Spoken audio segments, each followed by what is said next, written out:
સાણંદમાં ક્રાંતિવીરોના જીવન કવચની લોકશૈલીમાં રજૂ કરતો વીરાંજલિ 2.5 કાર્યક્રમ યોજાયો. પ્રખ્યાત ગાયક કીર્તિદાન ગઢવી, માયાભાઈ આહિર, સાઈરામ દવે, રાજભા ગઢવી અને અલ્પાબેન પટેલ સહિતના કલાકારો ક્રાંતિવીરોની ગાથાને રજૂ કરશે. ક્રાંતિવીરોના બલિદાનને દિલથી યાદ કરવાનો દિવસ એટલે 23 માર્ચ. ક્રાંતિના મુગુટમણી સમા ભગતસિંહ, સુખદેવ અને રાજગુરુને અંગ્રેજ સરકારે 23 માર્ચ 1931ના રોજ કાંસી આપેલી. શહીદોના બલિદાનને સમર્પિત આ દિવસને શહીદ દિન તરીકે સમગ્ર દેશમાં ઉજવવામાં આવે છે.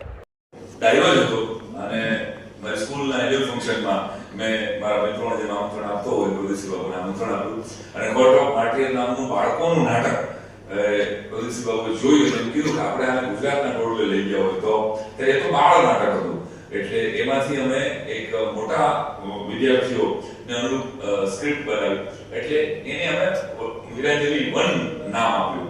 ત્યારબાદ બીજા વર્ષે અમે મોનોલોગ સાથે મ્યુઝિકલ વસ્તુ કરી એટલે 1.5 નામ આપ્યું. ત્યારબાદ ગત વર્ષે ફરી પાછો મલ્ટીમીડિયા શો આખો તૈયાર કર્યો જેમાં નીરા આર્ય એટલે સુભાષચંદ્ર બોઝ જે સ્પાય બનાવેલા એની વાર્તા અમે મૂકી એટલે એને 2 નામ આપેલું. આ વખતે અમે ફરી પાછો ડાયરો કરવા જઈ રહ્યા છીએ જે મૂળભૂત રીતે જ્યાંથી વીરાંજલિ. નમસ્કાર, વંદે માતરમ.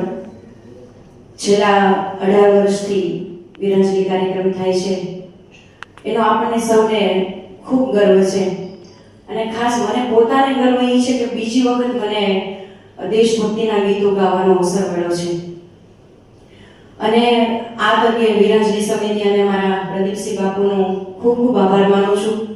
અમારા સાઈરામભાઈ દવે જેમણે ખૂબ ગુજરાતી ગીતો લખ્યા છે કારણ કે દેશભક્તિના ગીતો હિન્દીમાં તો આપણે બધા સાંભળીએ છીએ.